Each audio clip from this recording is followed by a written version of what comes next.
I was erased from my own family vacation with a single text message, and before the sun reached its highest point, I made one decision that none of them ever imagined I was capable of. At 8:17 that Tuesday morning, my phone buzzed while I was standing in my kitchen wrapping homemade blueberry muffins in wax paper. I smiled when I saw my daughter-in-law Heather's name on the screen. I assumed she was asking whether I preferred the balcony cabin or one closer to the elevators. Instead, I opened a message that simply read, "You're not coming on the cruise." There was no greeting. No explanation. No apology. I stared at those 5 words until they blurred together. For a moment I honestly believed she had sent them to the wrong person. I waited for another text saying she was joking or correcting a mistake, but nothing came. My kitchen suddenly felt quieter than it had only seconds before. The coffee maker hummed softly on the counter. The muffins still smelled warm from the oven. My small navy blue suitcase sat neatly beside the front door, packed the night before with comfortable walking shoes, my favorite cardigan, sunscreen, and the paperback novel I had been saving for evenings on the ship's deck. I had spent weeks looking forward to that cruise. It wasn't because I cared about tropical beaches or fancy dinners. I simply wanted 7 uninterrupted days with my son Daniel and my grandson Ethan. Since Daniel married Heather 9 years earlier, family time had become something I always seemed to borrow instead of naturally belonging to. There was always another schedule, another plan, another excuse that somehow placed me just outside the picture. I told myself families changed. Young couples were busy. Grandchildren had activities. Every explanation sounded reasonable when I repeated it often enough. My husband Robert used to remind me that love required patience. He had been gone for almost 4 years, yet I still caught myself looking toward his empty chair whenever something important happened. If he had been alive, he would have laughed gently, taken my phone, and called Daniel himself. But grief teaches you strange habits. It also teaches you how quiet a house can become when the only voice left is your own. I carried my coffee to the dining room and looked at the framed family photographs lining the sideboard. Christmas mornings. Little League games. Ethan's kindergarten graduation. Smiling faces frozen in happier years. I noticed something that I had somehow ignored for a long time. In the newer pictures, I always seemed to be standing near the edge. Sometimes I wasn't there at all. My phone buzzed again. My heart lifted for half a second before I saw Daniel's name. His message was even shorter. "Please don't make this harder." I read it once. Then again. Harder for whom? I hadn't complained. I hadn't asked why. I hadn't even replied.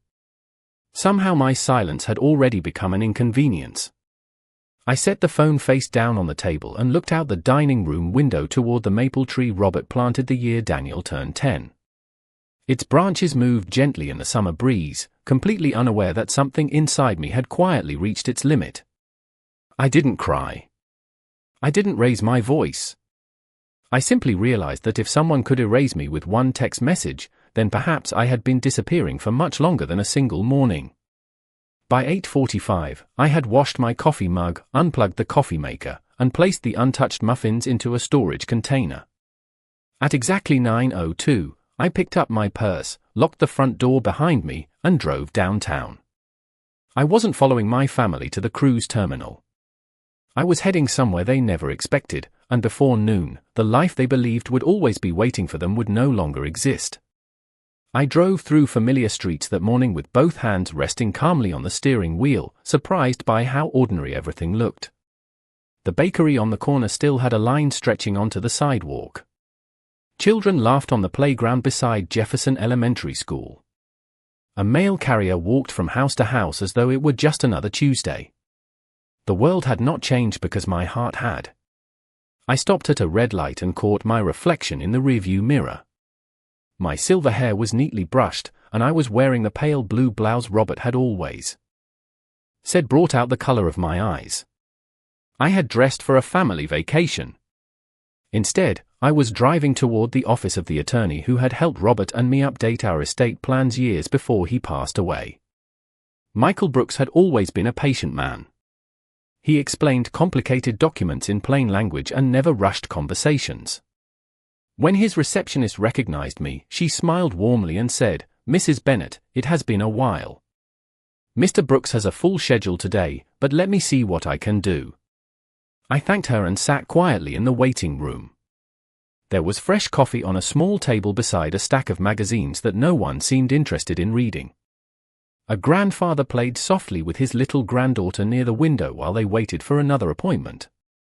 Watching them reminded me of Ethan when he was 5 years old, sitting on my living room floor building towers from wooden blocks while Robert pretended each one was the tallest building in America. Those afternoons had once felt endless. Somewhere along the way, they quietly became memories instead of routines. 15 minutes later, Michael stepped into the lobby himself. The concern on his face told me he already knew something was different. He invited me into his office without asking unnecessary questions. Once the door closed behind us, he simply said, "Margaret, how can I help you today?" I looked around the familiar room before answering. Robert and I had sat in those same chairs discussing retirement, insurance, and the future we imagined growing old together. We had planned everything carefully because we believed planning was another way of protecting the people we loved. I folded my hands in my lap and spoke more calmly than I expected. "Michael, if I decided to sell my house immediately, how quickly could it be done?" He did not react with surprise. He only leaned forward slightly and asked whether I was certain this was what I wanted. I looked toward the framed landscape hanging behind his desk and thought about every birthday dinner, every Thanksgiving meal, every Christmas morning that house had witnessed. Robert had built the back deck with his own hands during one unusually hot July. Daniel had learned to ride his bicycle in the driveway. Ethan had planted a tiny maple sapling in the backyard when he was 7, proudly announcing that someday it would be taller than Grandpa's old oak tree. Every corner of that property carried a memory, but memories could not make a person feel welcome inside her own family. I answered quietly, "I have never been more certain of anything." Michael nodded with the respect of someone who understood there was a story behind those words, even if I was not ready to tell it. He explained the legal steps, the paperwork, and the timeline. He also reminded me that once the sale was complete, there would be no turning back. I smiled gently because I had already realized there was nothing left to return to. While he gathered the necessary documents, my phone remained silent inside my purse. No one asked whether I was all right. No one wondered why I had not replied. They believed I was sitting at home disappointed. They believed I would still be there when they returned. For the first time in many years, I understood the quiet difference between waiting for someone to choose you and finally choosing yourself. I signed the first documents just before 10 o'clock, and while Michael stepped out to arrange a meeting with a trusted real estate broker, I sat alone in the conference room listening to the quiet ticking of the wall clock. Strange how silence changes depending on where you find it. At home, silence had become loneliness. Inside that office, it felt like clarity. For the first time in years, no one was speaking for me, deciding for me, or expecting me to quietly accept whatever had already been planned without my knowledge. I folded my hands on the polished wooden table and allowed myself to think honestly about the years leading to that morning. The cruise had not been the beginning. It was only the moment I finally stopped pretending everything was normal. I remembered the Christmas when Heather called 2 days before dinner and explained that they wanted to keep the celebration small because Ethan was feeling overwhelmed. I understood immediately. Children needed calm holidays. I spent Christmas afternoon reading one of Robert's favorite novels by the fireplace. 2 days later, Ethan accidentally showed me photographs on his tablet while I was helping him with a school project. There were nearly 20 people gathered around Daniel's dining room table. Cousins, neighbors, co-workers, even Heather's yoga instructor. Everyone had been there except me. Heather laughed when she realized I had seen the pictures. She smiled sweetly and said it had all come together at the last minute. I smiled back because arguing would only embarrass Ethan. Then there was Daniel's 40th birthday. I baked his favorite apple pie exactly the way Robert used to make it, with a little extra cinnamon and a flaky crust that took patience to prepare. I drove across town carrying it carefully on the passenger seat. Heather opened the front door just enough to step outside. She thanked me for coming but explained they had changed the reservation to a restaurant because several friends wanted to join. She accepted the pie without inviting me inside. I drove home wondering why every change always happened after I had already made plans. I never accused anyone of lying. I simply kept making excuses for people who no longer bothered making excuses for themselves. Even small moments began adding up in ways I had refused to acknowledge. Family photographs appeared online after weekends I never knew had been planned. Summer barbecue somehow happened while I was supposedly out of town, even though I had been home watering my garden all weekend. Heather always had an answer delivered with perfect manners and an effortless smile. Daniel usually stood beside her, nodding quietly as though agreement required less energy than independent thought. I never believed my son had stopped loving me. I believed something much sadder. He had become comfortable allowing someone else to decide how much room I occupied in his life. That realization hurt far more than any rude comment ever could. Michael returned with a folder and introduced me to Susan Parker, a real estate broker with decades of experience. She shook my hand warmly and listened carefully as I explained that I wanted a straightforward sale with no unnecessary delays. She asked whether I was relocating to be closer to family. I almost laughed at the irony, but instead I answered honestly. No. I think I finally need to discover where I belong. She nodded without asking another personal question. Professional kindness has a quiet dignity that I have always appreciated. As we reviewed property values and recent sales in the neighborhood, I glanced at my phone one more time. Still nothing. Daniel and Heather were probably driving toward the cruise terminal by then, discussing dinner reservations and excursion packages. They believed my story had paused the moment they excluded me. They had no idea that while they looked toward the ocean, I was calmly closing the final chapter of a life they had taken for granted. I left Susan's office shortly before noon with a folder tucked neatly inside my handbag and a calmness that surprised even me. She had already contacted a buyer she believed would appreciate a well-maintained home in a quiet neighborhood, someone who had recently sold another property and was prepared to move quickly. Under different circumstances, I might have hesitated. I might have asked for another week or another month to think about it. But hesitation belongs to people who still believe tomorrow will be different from yesterday. I had spent years believing that. I walked back to my car and sat without starting the engine. The folder rested on the passenger seat beside the travel guide I had purchased for the cruise several weeks earlier. Bright photographs of turquoise water and white sand beaches smiled back at me from the cover. I picked it up, ran my fingers across the glossy paper, and then quietly placed it in the recycling bin outside the office building. It was only a booklet, yet letting it go felt strangely symbolic. I was no longer mourning a vacation. I was mourning the version of my family that I had carried in my heart long after it had quietly disappeared. Before driving home, I stopped at a small neighborhood diner where Robert and I used to eat lunch every Friday after grocery shopping. The waitress recognized me immediately. "Mrs. Bennett, you're usual?" she asked with a warm smile. I nodded. Within minutes she placed a bowl of homemade chicken soup and half of a turkey sandwich in front of me. The restaurant was busy with retirees, construction workers, and office employees escaping their desks for an hour. Conversations floated through the room about baseball games, grandchildren, weather forecasts, and weekend plans. No one there knew that my entire future had shifted before noon.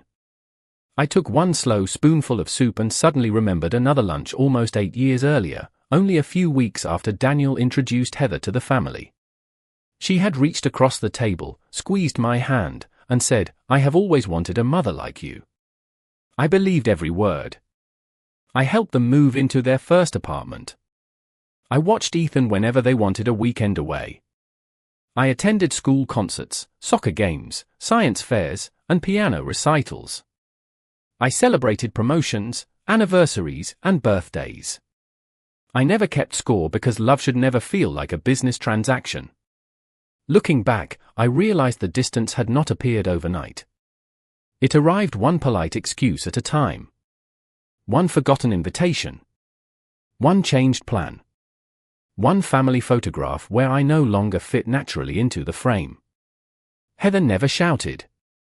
She never openly insulted me.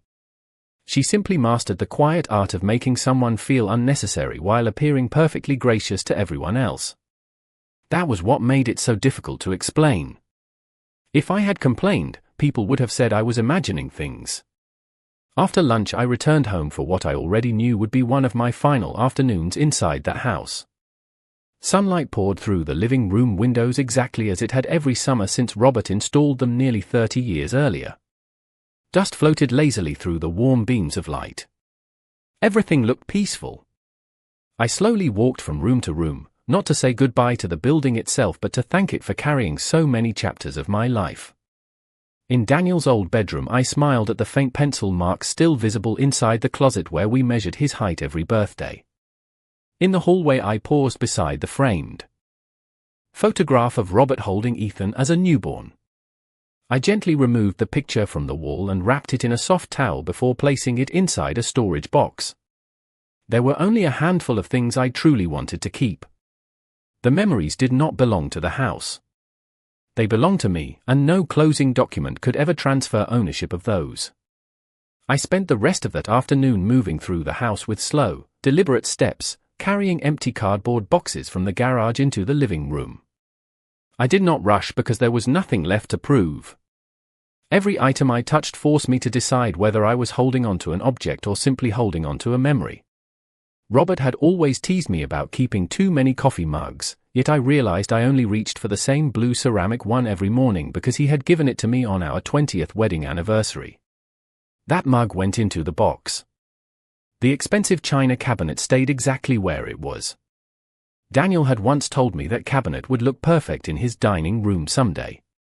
Perhaps he had imagined it would still be waiting whenever he decided he wanted it. I no longer felt responsible for preserving expectations that had never been spoken to me with kindness or gratitude. Around 3 o'clock, Susan called to tell me that her client had visited the property from the outside and wanted to see the interior immediately. I agreed without hesitation. Less than an hour later, a couple in their early 50s walked through the front door with Susan. Their names were Thomas and Linda Harper. They did not treat the house like an investment or a prize. They admired the sunlight in the kitchen, the mature maple trees in the backyard, and the wide front porch where Robert and I had spent countless evenings watching thunderstorms roll across the neighborhood.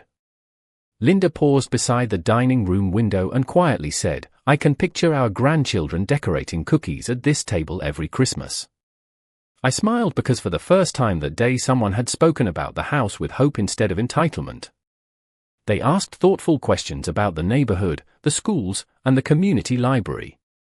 Thomas noticed the vegetable garden behind the garage and complimented the neat rows of tomatoes and green beans. Robert would have liked him for noticing something so simple. The tour lasted less than 40 minutes. Before leaving, Thomas shook my hand and thanked me for taking such good care of the property. His words were ordinary, but they carried a respect I had not realized I had been missing. Shortly after they drove away, Susan called again. The Harpers wanted to make a full-price offer with an accelerated closing because they had already sold their previous home. Everything was falling into place faster than I had imagined. I sat at the kitchen table after ending the call and listened to the quiet hum of the refrigerator. The same table had once been crowded with homework, birthday cakes, Thanksgiving dinners, and family board games. Ethan had learned multiplication sitting in that very chair across from me. Daniel had once stayed up until midnight there studying for his college entrance exams while Robert brewed fresh coffee to keep us both awake. Houses remember everything even when people forget. I opened the small drawer beside the refrigerator and found a faded postcard Robert mailed me during a business trip nearly 25 years earlier. On the back he had written, "Home is wherever you are waiting for me." I read those words several times before carefully placing the postcard inside my handbag. Home had never truly been the walls around me. It had always been the feeling of being welcomed when I walked through the front door. That feeling had quietly disappeared long before that Tuesday morning. As evening approached, I carried only the boxes that mattered into my car. Family photographs. Robert's old wristwatch. My favorite books. A quilt my mother had sewn by hand. Everything else could remain. I locked the front door, slipped the key into my purse, and stood on the porch for one last moment. The neighborhood was peaceful. Sprinklers clicked across freshly cut lawns, children rode bicycles beneath the setting sun, and somewhere down the block a dog barked happily as its owner returned from work. Nothing about the street suggested that one chapter of my life had just ended. I realized then that endings rarely arrive with loud music or dramatic speeches. Sometimes they arrive as quietly as a woman closing her own front door, no longer waiting for someone else to invite her inside. I spent my first night in a modest extended-stay hotel about 20 miles from my old neighborhood. The room was simple but spotless, with a small kitchenette, a comfortable armchair beside the window, and crisp white sheets that smelled faintly of fresh laundry. I unpacked only the essentials. Robert's wristwatch rested on the bedside table. The framed photograph of him holding Ethan sat beside the lamp. My blue coffee mug found its place next to the tiny coffee maker. Within a few minutes, the unfamiliar room already felt more peaceful than the large house I had left behind. That surprised me. I had always believed peace came from familiarity. Instead, I was beginning to understand that peace comes from no longer carrying the weight of constant disappointment. The next morning I woke before sunrise, just as I always had. Habit survives even when everything else changes. I brewed a cup of coffee and watched the early light spread across the parking lot outside my window. Delivery trucks rolled past on the highway. A woman walked her golden retriever across the neatly trimmed grass. Somewhere nearby, a lawn sprinkler clicked steadily back and forth. Life continued with remarkable indifference to personal heartbreak. After breakfast I met Susan at the title company to complete the remaining paperwork. Everything moved efficiently. Signatures. Initials. Dates. A few final questions.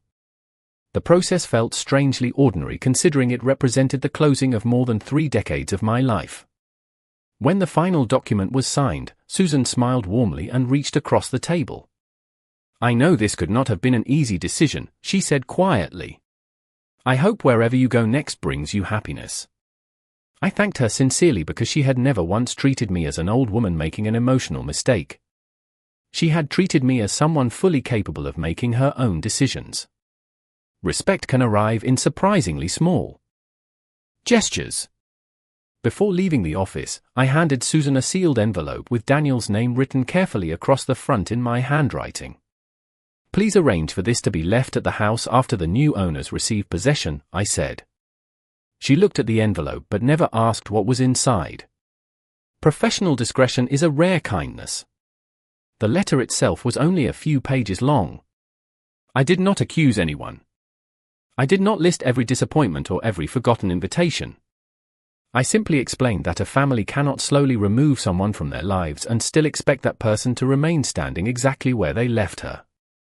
I thanked Daniel for the years when he had been a wonderful son, told Ethan that I would always love him, and wished Heather the wisdom to understand that kindness shown only when it is convenient is not kindness at all.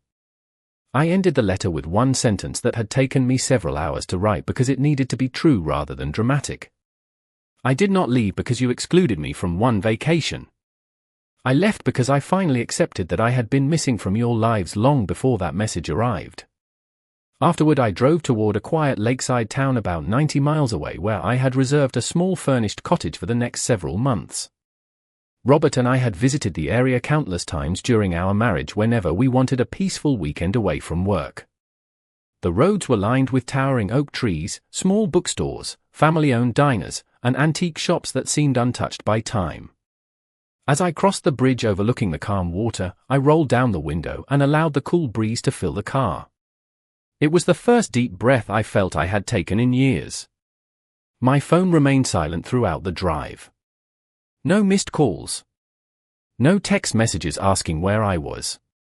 They were probably enjoying elegant dinners aboard the cruise ship, laughing beneath bright lights while believing I was still sitting alone inside the house they assumed would always be waiting for them. They had no reason to imagine that by the time they returned home, the address they had always called mine would belong to someone else, and the woman they believed would always forgive them had quietly begun building an entirely different life. I had been living in the little lakeside cottage for 6 days when the cruise finally ended. My mornings had already settled into a peaceful rhythm that felt unfamiliar in the best possible way. I walked along the shoreline before breakfast, waved to the same elderly man who fished from the public dock every morning, and stopped at a family-owned bakery where the owner greeted every customer by name if he knew it. No one there cared about my past. No one expected anything from me except a smile in return for their kindness. It reminded me that belonging is sometimes easier to find among strangers than among people who have stopped seeing you. That afternoon I was watering the flower boxes outside the cottage when my telephone finally rang. I looked at the screen for several seconds before answering. Daniel's name appeared, followed almost immediately by another missed call and another after that. I let the first 3 calls pass before quietly answering the 4th. There was only silence for a moment. Then I heard my son breathing heavily as though he had been running. "Mom," he finally whispered, "where are you?" His voice sounded frightened in a way I had not heard since he was a little boy. I leaned against the porch railing and looked across the calm lake shimmering beneath the afternoon sun. "I am safe," I answered gently. Another long silence followed. Then his words came quickly. "We came home. There are different cars in the driveway." Someone answered the door. They said they own the house now. I closed my eyes for a brief moment. There was no satisfaction in hearing his confusion. Only confirmation that some truths cannot be postponed forever. "Yes," I replied softly. "They do." Daniel struggled to find words. I could hear voices in the background. Heather was saying something I could not understand. Ethan asked a question that no one immediately answered. Finally Daniel spoke again. "Why would you do something like this without telling us?"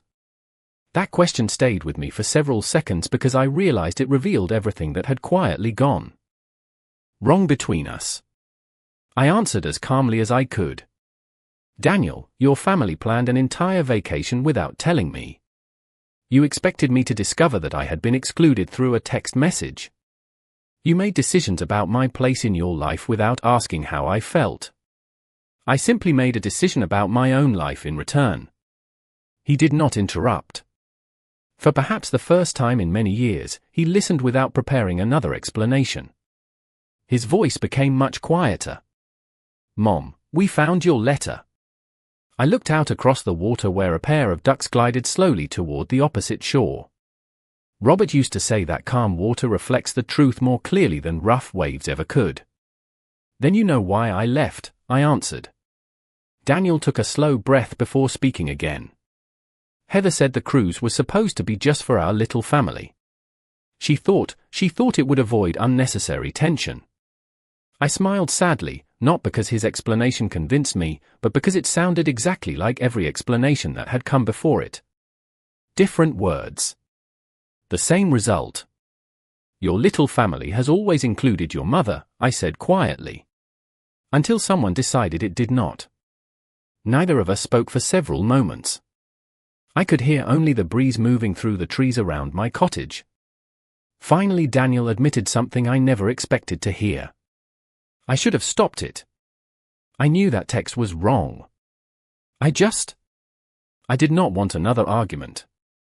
Tears filled my eyes, but they never fell. His confession hurt because it confirmed what I had suspected for years.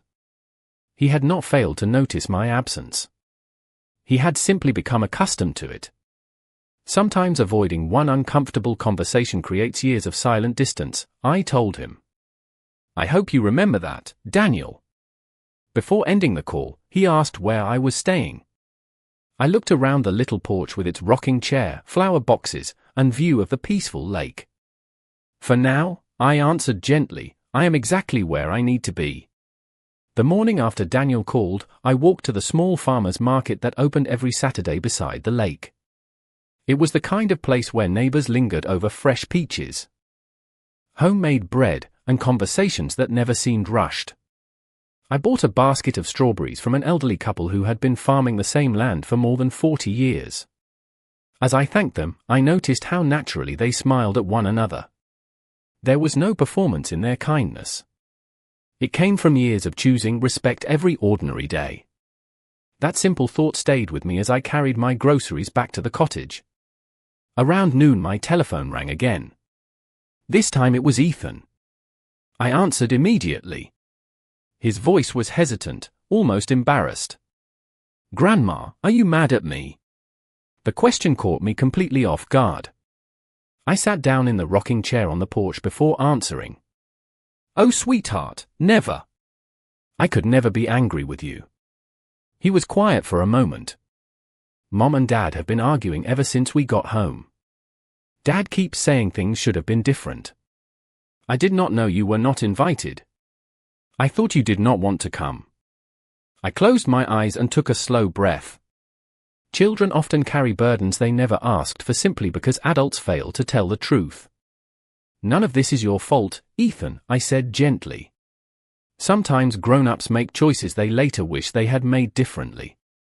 He told me he had looked for me on the cruise during the first dinner because he wanted to show me the sunset from the top deck. Heather had explained that I preferred staying home because I did not enjoy traveling anymore. I smiled sadly as I listened. It amazed me how easily a false story could replace a real conversation. "I have always enjoyed spending time with you," I replied. "Remember that, no matter what anyone says." Before ending the call, he asked if he could visit me someday.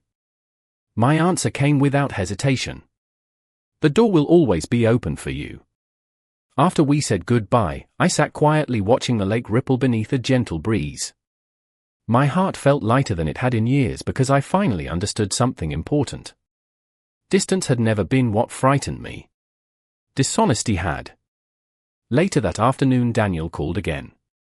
His voice sounded calmer this time, as though one difficult night had forced him to look at his own reflection more. Honestly. He told me he had spoken with Ethan after reading my letter again. Then he admitted something that explained more than he probably realized. "Mom, I kept convincing myself that every little decision was not a big deal. Missing one dinner. One birthday. One weekend. I never noticed they were adding up." I looked toward the flower boxes blooming beneath the cottage windows. A garden never changes all at once. One neglected day means very little. Months of neglect tell a different story. Relationships work the same way, I answered quietly. They do not usually fall apart because of one terrible moment. They fade because people stop caring for them one ordinary day at a time. Daniel apologized again, this time without excuses. He did not mention Heather. He did not blame circumstances. He simply accepted responsibility for his own silence. It was the first apology I truly believed because it asked for nothing in return. He eventually asked whether I would ever come back. I smiled as I looked around the peaceful cottage, the small bookshelf I had already filled with my favorite novels, and the lake that greeted me every morning without expecting anything from me except appreciation. "I do not know what the future will look like," I answered honestly. "But if we ever build something again, it cannot be built on guilt. It has to be built on honesty, respect, and consistent effort." Daniel quietly agreed. When the call ended, I realized something had changed inside me. I no longer felt the need to be invited into a place where I had once begged silently to belong. I had finally learned that the strongest foundation for any home is not ownership of a house. It is knowing your own worth, even when the people closest to you forget it for a while. I stayed in the lakeside town through the end of summer, and little by little I stopped measuring my days by what I had lost and began measuring them by what I had quietly gained. Every morning I carried my coffee onto the porch before sunrise and watched the first light spread across the water. The fishermen waved as they passed. The owner of the bakery always saved my favorite sourdough loaf when he knew I was coming. The librarian learned my name after only 2 visits and recommended novels she thought Robert would have enjoyed. None of those people knew the story that had brought me there, yet they reminded me every day that kindness does not have to come from family to be genuine.